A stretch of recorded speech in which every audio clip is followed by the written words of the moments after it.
अस्सलाम वालेकुम viewers, Hasan Nisar official channel के लिए मैं हूं इब्ने सहरा। आज हमारे साथ बेलीपुर की मेहमान में मारूफ मॉडल, सिंगर और एक्ट्रेस मेघा जी हैं। अस्सलाम वालेकुम मेघा जी। वालेकुम अस्सलाम जी, क्या हाल चाल है? ठीक ठाक, अल्लाह का शुक्र है। आप खैरियत से हैं? अल्हम्दुलिल्लाह अल्हम्दुलिल्लाह। मेघा नाम में नगमगी है, नरमाहट है और इसमें नजाकत है। कौसो कज़ा के रंग भी हैं और बूंदों में बसी मट्टी की खुशबू है। ये नाम किसने रखा? वजूद जन से है तस्वीर कायनात में रंग, तो ये रंग आपको मुझ में सारे नजर आएंगे। तो मेघा नाम रखा गया है जी। मैडम संगीता और जावेद फाजिल साहब ने चूज़ किया था। अच्छा। और मेरी बड़ी खुशकिस्मती रही है हमेशा से कि मेरा स्टार्ट ऐसे लोगों के साथ था जो कि एकेडमी का दर्जा रखते हैं। सो आई एम वेरी प्राउड कि मुझे इन लोगों का साथ मिला और मैं ब्लेस्ड भी फील करती हूँ। Thanks to Allah. अच्छा, ये तो आपका शोबिज़ का नाम है। आपका घरेलू नाम क्या है? मेरा जो रियल नेम है वो शहनाज है।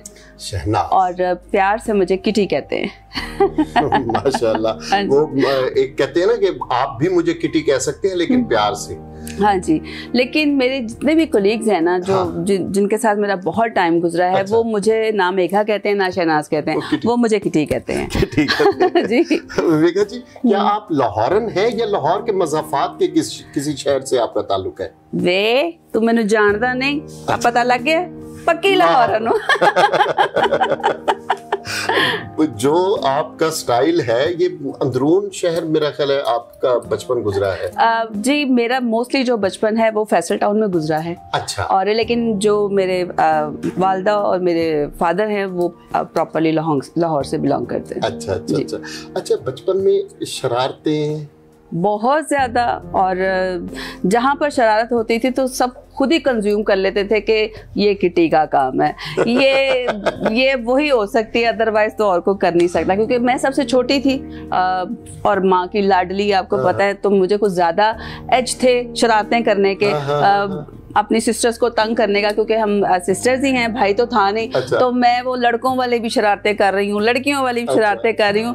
बहरहाल बड़ा अच्छा टाइम गुजरा। और एक शरारत तो मैंने ऐसे कर दी कि उस पर बाद मार भी बड़ी अच्छी खासी पिटी। अच्छा। कि मैंने छत से ऐसे ना जिम्नास्टिक करते हुए ना छलांग लगा दी। अच्छा। और एक हाथ से ना पकड़ लिया तीसरी मंजिल से। बाद में फिर मेरी कज़न ने देखा और मुझे अम्मी से बहुत मार पड़वाई। तो उसके बाद अम्मी ने बांध कर मुझे सोना शुरू कर दिया। तो नहीं, जिस कज़न ने मार पड़वाई है, तो किटी की उससे कुट्टी हुई? वो बड़ी बाजी थी ना, अब उनके साथ तो नहीं, उनसे तो हो नहीं सकती थी ना। अच्छा, हादसा तन आप शोबिज में आई या आपकी फैमिली में किसी का ताल्लुक था? नहीं जी, माशाल्लाह एक सितारों की कहकशां उतरी हुई है मेरी। अच्छा। फिल्मी कह लें कि बैकग्राउंड है, और माशाल्लाह मैं तो समझती हूँ कि अभी मैं वहाँ तक पहुँची भी नहीं जहाँ तक मेरे वो बड़े नाम हैं। माशाल्लाह मैडम मुमताज़ जी हैं, मैडम सबर खानम साहिबा हैं। अच्छा। खलील हैदर जी हैं। तो मतलब माशाल्लाह एक माहौल भी ऐसा था और एक ब्लड में भी ये चीज़ शामिल थी, तो शायद इस वजह से कह लें कि कुछ अंदर शौक़ तो था, लेकिन स्टार्टिंग में मुझे बिल्कुल भी नहीं था। मुझे डांस का बहुत शौक़ था कि मैं मौसीकी से मेरी जो रग़बत है, जो मेरा प्यार है, जो मेरा लगाव है, वो किसी से ढका छुपा नहीं है। लेकिन उसको ग्रूम करने के लिए सबसे पहले मुझे मेरी वालदा ने एजुकेशन दिलवाई, मुझे एजुकेट किया और मुझे बहुत अच्छी तरबियत दी। मैं समझती हूँ कि माँ बाप की जो तरबियत होती है वो आपकी पर्सनैलिटी का अक्स होती है। ऐसा ही है। तो अल्हम्दुलिल्लाह उन्होंने इतनी अच्छी तरबियत की कि मुझे कभी लगा ही नहीं कि मैंने इस फील्ड में आना है। ये ऑल ऑफ सडन बस कह लें कि वो एक जिद भी तो इंसान के अंदर होती है ना। तो मैंने कहा अच्छा अब मैं ये करके दिखाऊंगी, अदरवाइज मेरा कोई मूड नहीं था। अच्छा। तो कह ले कि हादसतन ही मैं इसमें आ गई। अच्छा, इसका मतलब है आज हमें ये भी पता चल गया हसन निसार ऑफिशियल चैनल के व्यूअर्स को कि किटी जिद्दी भी हैं बहुत ज्यादा। और जिस बात पे टल जाए बस वो कहते हैं कि जान जाए पर वजन ना जाए। तो बस फिर वो जो राजपूत खून है वो फिर खोलना शुरू हो जाता है। तो मैं समझती हूँ कि ये चीज़ें आपको ना कामयाबी के लिए बहुत ज़्यादा मोटिवेट करती हैं, और जो गैरत है वो हर इंसान में होनी चाहिए। बिल्कुल ऐसा ही है।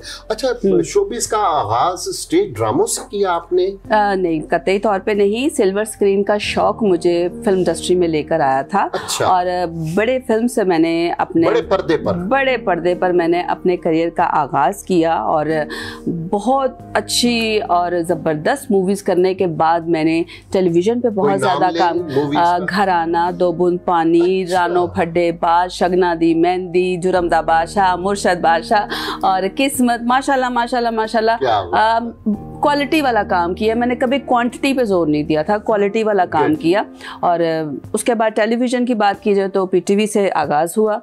हाँ। और माशाल्लाह उसमें मेरे बहुत सारे ड्रामे, जिनमें हुक और अली बाबा सारे चोर, जब तक है सांस, जो अभी रिसेंटली मेरा ईस्टर पे भी एक लॉन्ग प्ले टेलीकास्ट हुआ, जंजीरें फैसल बुखारी साहब का, फूल और कांटे शेख जुल्फकार का, यानी कि माशाल्लाह माशाल्लाह फुर्सत ही नहीं होती थी। और फिल्म के साथ साथ टेलीविज़न पर आई और कहते ना at the end but not last, तो स्टेज, उसके बाद मेरी एंट्री हुई स्टेज पर। दुनियाए स्टेज की कताला। बिल्कुल। दुनियाए से स्टेज की कताला से भंगड़ा क्वीन तक का सफर इस कोई रुदादे सफर भी सुनाए हमें। जब मैंने स्टेज की दुनिया पे कदम रखा तो फिर मैं समझती हूँ कि बड़ी मैं ब्लेस्ड रही इस मामले के। इफ्जाल अहमद साहब जो कि थिएटर के बानियों में से हैं, बहुत अच्छे क्वालिटी वाले थिएटर के बानियों में से हैं, जिनमें ख्वाजा परवेज साहब, इरफान खुसर साहब और इफ्जाल अहमद साहब बड़े नाम हैं और उनके जो प्लेज हैं वो सालों साल चले। तो मुझे जब उनकी तरफ से ऑफ़र आई तो पहले मेरा कोई इतना ख़ास इंटरेस्ट था नहीं, क्योंकि मैंने फ़र्स्ट टाइम ही स्टेज का नाम सुना था कि कोई स्टेज भी होता है। अच्छा। चूँकि मेरी फैमिली से कोई भी इससे लिंक्ड नहीं था, ना कभी किसी ने किया ना कोई गया। अच्छा। तो जब मैंने कहा कि ये होता क्या है, ये स्टेज किस चिड़िया का नाम है, तो कहते हैं ठीक है पहले आप आएँ। हाँ। देखे तो सही। जब मैं गई तो वो एक दुनिया ही और थी। अच्छा। कि लोग आ रहे हैं, बोल रहे हैं, कॉमेडी हो रही है और उस तरह बातें हो रही हैं। तो हमें चूंकि आपको पता आदत थी कि एक स्क्रिप्ट हमने हाथ में पकड़ा हुआ है, हम उसको पढ़ रहे हैं, याद कर रहे हैं और हमने उसको परफॉर्म कर दिया। और वो कैमरा है, take 2, take 3, take 5, no problem at all. लेकिन स्टेज बस आपने करना है and there is no margin of take 2। बिल्कुल ऐसे। You have to do and give your best at the moment. आपने जो करना है वन गो में करना है। पहले तो मैं भाग गई। अच्छा। मैंने कहा मैंने नहीं करना, ये तो बहुत मुश्किल है। मैं आया बस मैंने कहा मैं नहीं कर सकती। फिर खैर चूंकि मेरे साथ सरदार कमाल साहब भी थे, हम लोग फिल्म मूवीज में काम करते, पिंगा में भी, उन्होंने मुझे बहुत इस मामले में गाइड किया। इफ्जाल साहब ने मुझे बहुत गाइड किया। मैंने कहा अच्छा, मैं कहा चलो देखते हैं करके क्या होता है, मैं शुगला शुगली। तो मैंने कहा चले एक प्ले तो मैं करूंगी। अच्छा। एक ही कमिटमेंट है, मैंने कहा इससे ज्यादा की नहीं। कहते हैं चले ठीक है। बस वो फिर ऐसा दिल लगा कि इफ्जाल साहब की बात मुझे आज भी मेरे कानों में गूंजती है कि मेघा रात 9 बजे के बाद तुम घर पे बैठ नहीं सकोगी, तुम्हें इसका इतना चस्का पड़ जाएगा। ऐसे ही। तो वही हुआ। और फिर इतनी इज्जत, रिस्पेक्ट और फिर शनाख्त, जिसके लिए स्ट्रगल सालों साल लोग करते हैं तो उनकी बनती नहीं है। तो मेरे इस टाइटल से लोगों ने मुझे पहचानना शुरू कर दिया। दुनिया स्टेज की कताला तो कहते ओ मेगा आ गई।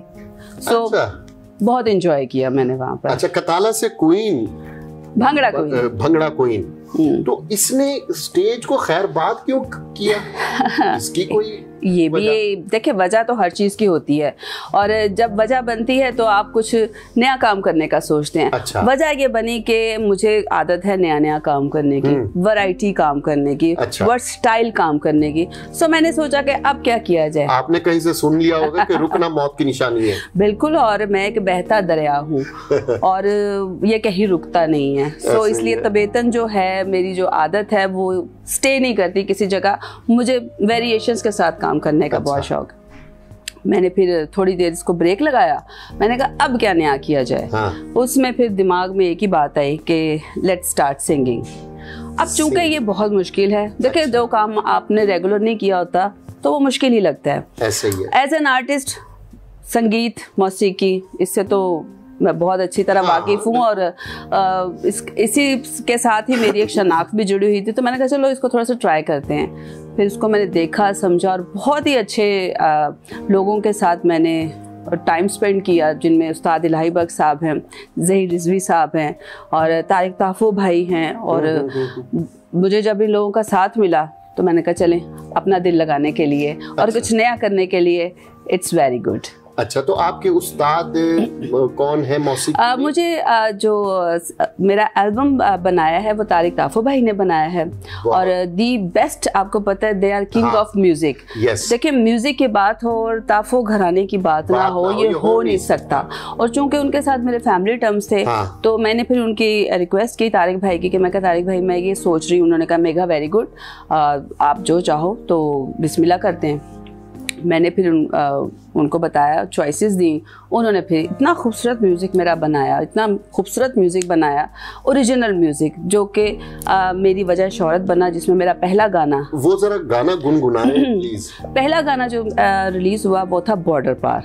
अच्छा। और वो मैंने जो मेरे कोलीग भी कह सकते हैं, क्योंकि हमने दुबई में शो भी इकट्ठा किया, वरिंदर विज जी इंडिया से, जो कि हमारे जिनका ताल्लुक पंजाब से है, दिल्ली से है। तो मैंने उनसे डिस्कस किया, मैं कहा चले आए कुछ ऐसा करते हैं जिससे मोहब्बतों की ज़ुबान भी बोली जाए। और म्यूज़िक एक ऐसी ज़ुबान है जिससे आप अमन का पैगाम, दोस्ती का पैगाम पूरी दुनिया में पहुंचा सकते हैं। तो हमने सांझा पंजाब के नाम से एल्बम लॉन्च किया, और बॉर्डर पार उसका पहला गाना किया, जो कि वाघा बॉर्डर पे शूट हुआ। तो उसकी मैं 2 लाइनें आपको सुना देती हूँ, लेकिन चूंकि वो ड्यूट सॉन्ग है तो वो मैं आपको उसकी 2 लाइनें सुनाती हूँ। तो वो उसका जो बैकग्राउंड है वो ये है कि वो वहाँ से आते हैं और मैं उनको रिसीव करती हूँ। तो वो जो मोमेंट था ना वाघा बॉर्डर पे, वो मैं आपको वीडियो दूंगी, आप ज़रूर चलाइएगा, ठीक है। मैनू की हो गया तेरे विच खो गया, आगे से मैं कहती हूँ, इश्क दा है असर तेनू जो हो गया, ओए अखा विच फोटो तेरी छप के ही रह गई, डीपी कंपटीशन होया नंबर सारे ले गई। मैं कहती हूँ, मैनू रोज तक नेदा हो गया पाबंद तू, ऐसे लेते आ गया है मैनू भी पसंद तू। सरदार जी कहते हैं, हो सच्चे पाशा जय सच्ची मेरी ये यारी है, तेरे प्यार तो वारी मेरी सरदारी है। आगे से मैं कहती हूँ, ससी पुन्नू ही रांझा साडा किरदार वे, मैं सोनिया सोनिया तू मेरा महिवाल वे।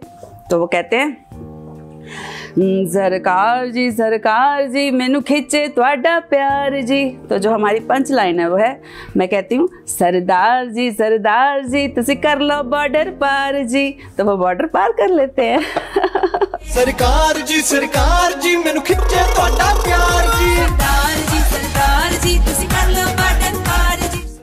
सही, ये मोहब्बतों की ज़बान जी, है। बिल्कुल। अच्छा, सिंगिंग आपने पैशन करार दिया है कि ये मेरा पैशन है, किस गुलकारा से आप मुतासिर हैं? मैं यहाँ पे थोड़ा सा ये क्लियर कर लूँ कि as an artist, as an singer, as an host, जो आर्ट से रिलेटेड चीज़ें हैं वो सब की सब में मेरी पैशन है। और मेरा जो एक माइंड है वो हर वक्त इमेजिनेशंस में रहता है। हम लोग एक्ट भी करते हैं, उसको हम परफॉर्म भी करते हैं, फिर हम सिंगिंग भी करते हैं। अच्छा। तो ये सब चीज़ें मेरे पैशन में शामिल है।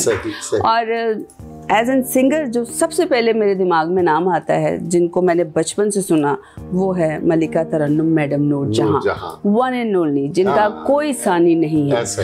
और दूर दूर तक नहीं है, हो ही नहीं सकता। वो एक थी, हैं और हमेशा रहेंगी, उनका कोई नेमुल बदल नहीं है। हम कहते हैं ना कि सदियों में पैदा होगा, नहीं, ऐसे लोग सदियों में भी पैदा नहीं हो सकते, क्योंकि वो अल्लाह ताला ने एक ही नाम बनाया हुआ।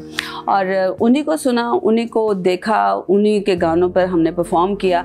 अब उन्हीं के गाने जो हैं उन्हीं को देख देख के सीख रहे हैं। सही। बॉर्डर का आपने जिक्र किया, बॉर्डर पार हमसाया मुल्क से आपको फिल्मों की कोई ऑफर वगैरह भी हुई या? देखिए, मैं तो कभी इस चीज़ को समझा ही नहीं कि ये भी कोई चीज़ होती है, क्योंकि माशाल्लाह हमने पूरी दुनिया में जाकर अपने पाकिस्तान का नाम रोशन किया। और मेरे लिए तो यही बड़े एजाज़ की बात है कि मैं जहाँ गई मैंने अपने पाकिस्तानी फ्लैग की इज़्ज़त करवाई। और being an ambassador, Pakistani ambassador, मैंने पूरे मुल्क में अपने मुल्क का सॉफ्ट इमेज इन्हेंस करवाया। सो अच्छे काम की ऑफर जब भी कहीं से भी होगी, चाहे वो हमसाए फ्रंट वाले हों या बैक वाले हों या राइट वाले हों या लेफ्ट वाले हों, हम उसको ज़रूर एक्नॉलेज करते हैं। और ये मोहब्बतों की ज़ुबान जो सांझा पंजाब की सूरत में हमने की, वो एक इसी सिलसिले की कड़ी है।